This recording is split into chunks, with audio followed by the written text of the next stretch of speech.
Իրանի շուրջ զարգացումները նոր ընթացք են ստանում։ Երկիրը հայտարարում է հրթիռային նոր ալիք սկսելու մասին։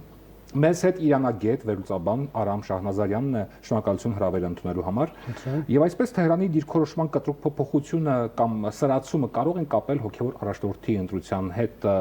Ալի Խամենեի որդու ընտրությունը համակարգի կայունության, թե ճգնաժամի խորացման մասին է վկայում։ Սկսեմ սկզբից, նախ ռազմական գործողությունների ռազմավարությունը եւ մարտավարությունը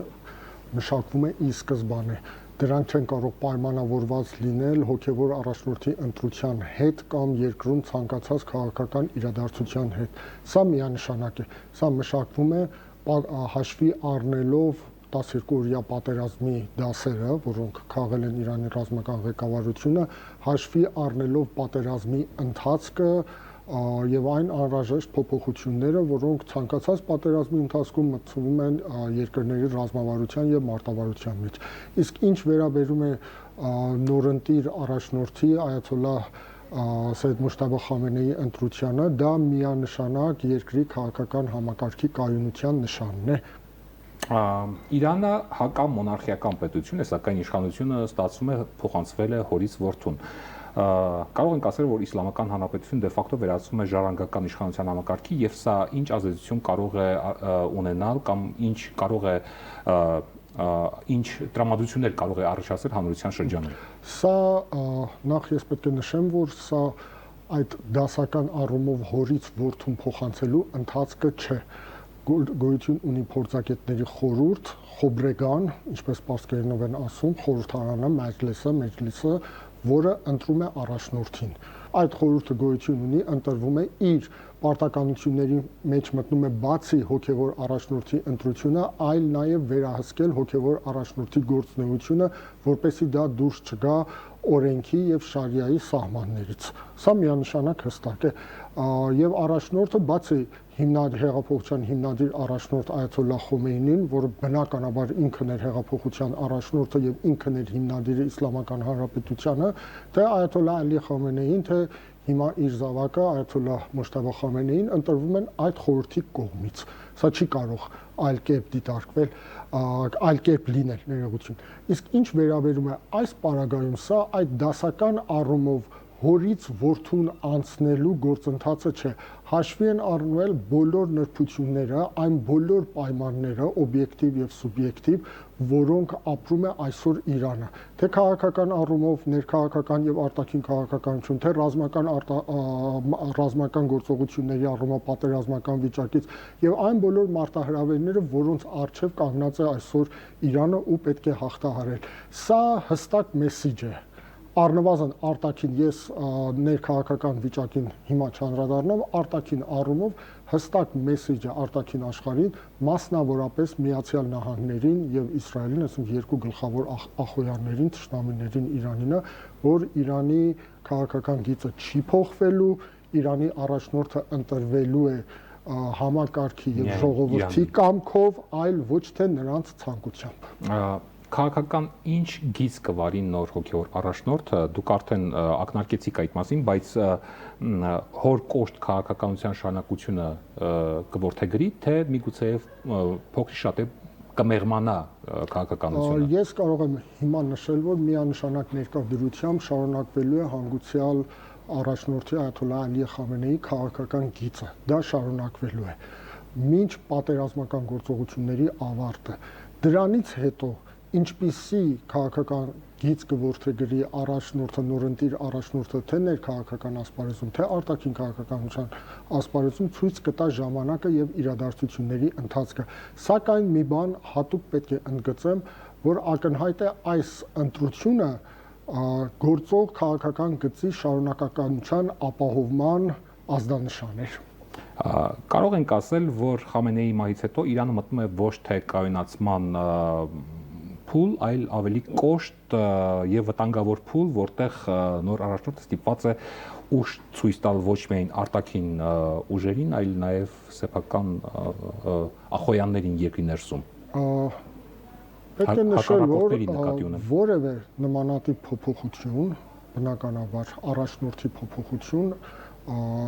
ենթադրում է մարտահրավերներ ենթադրում է այն մարտահրավերները, որոնք պետք է հաղթահարի նորընտիր առաջնորդը, որպեսզի ինքը որպես այդպիսին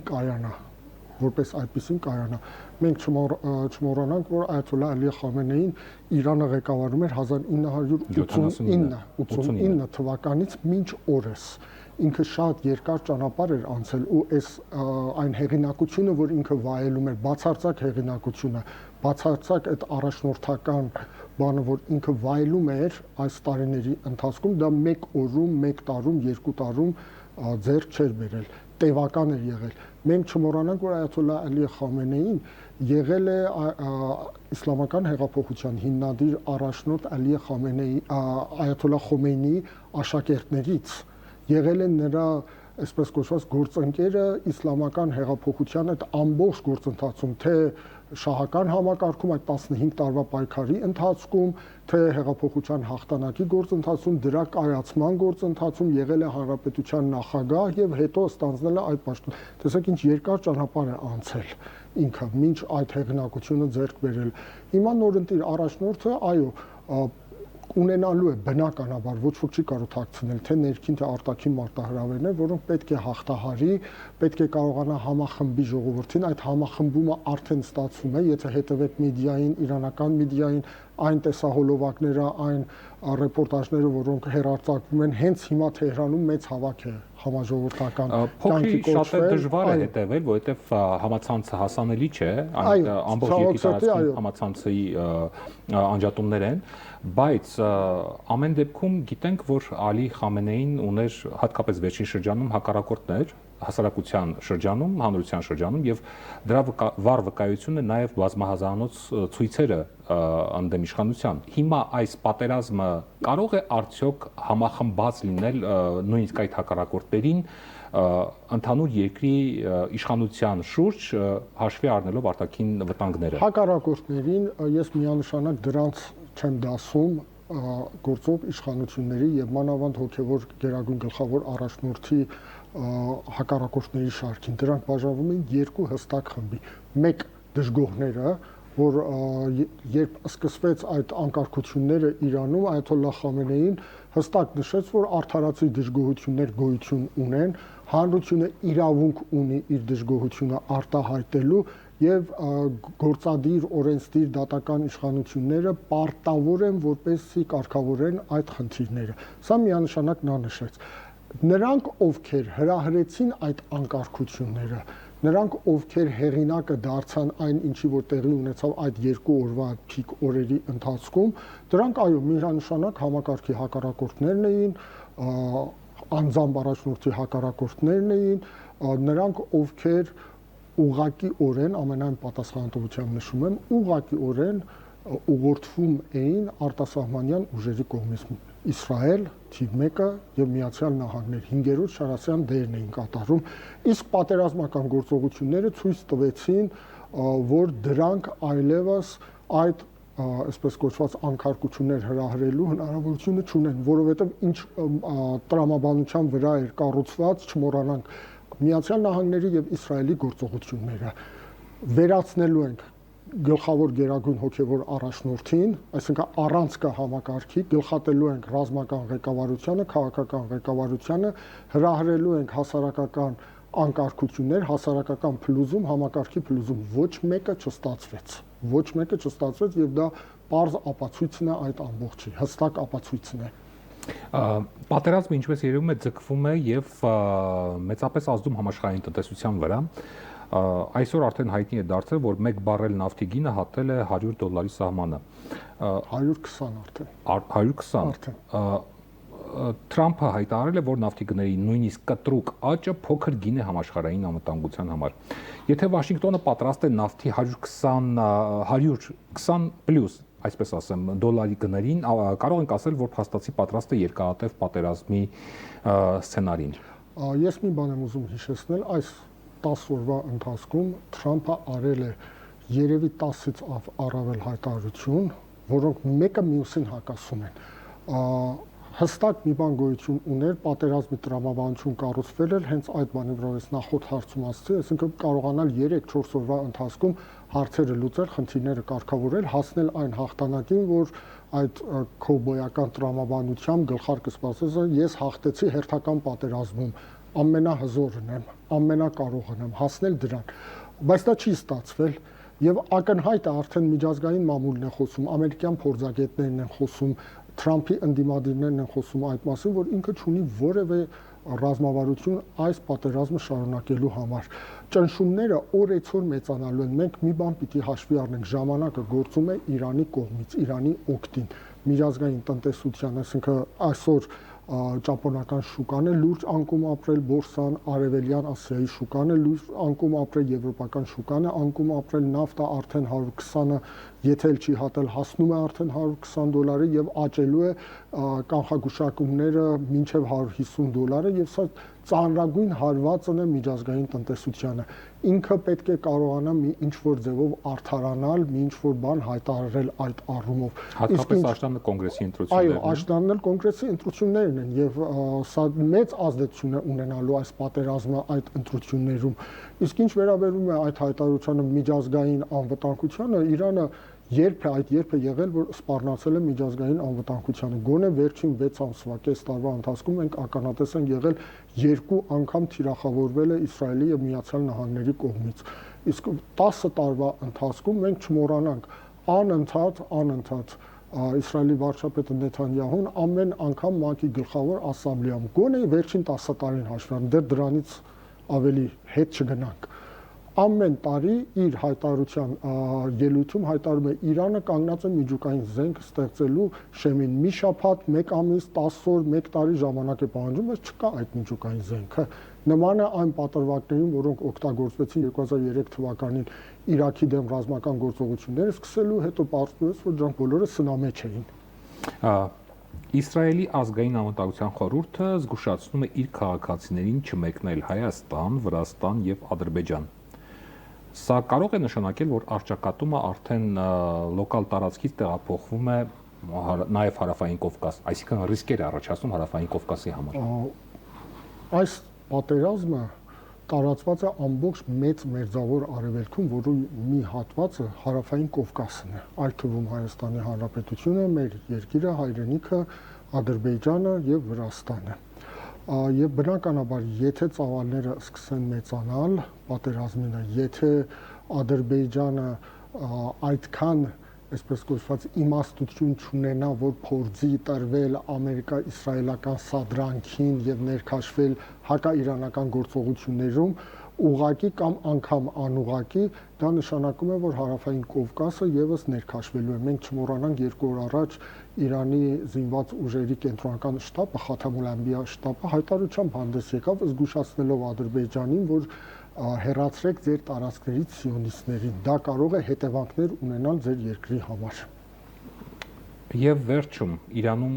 իշխանափոխությունը կարող է դառնալ այն կետը, որից հետո պատերազմը դուրս կգա տարածաշրջանային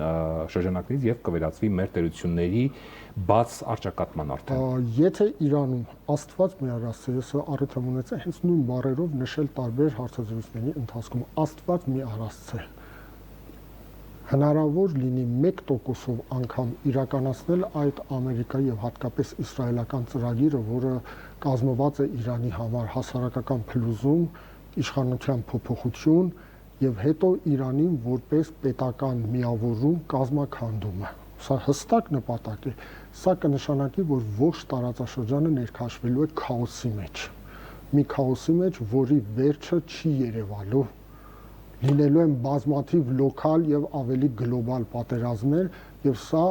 միանշանակորեն բխում է միայն մեկ երկրի՝ Իսրայելի շահերից, անմիջական շահերից։ Ինչ շահ ունի այդ դեպքում Ադրբեջանը,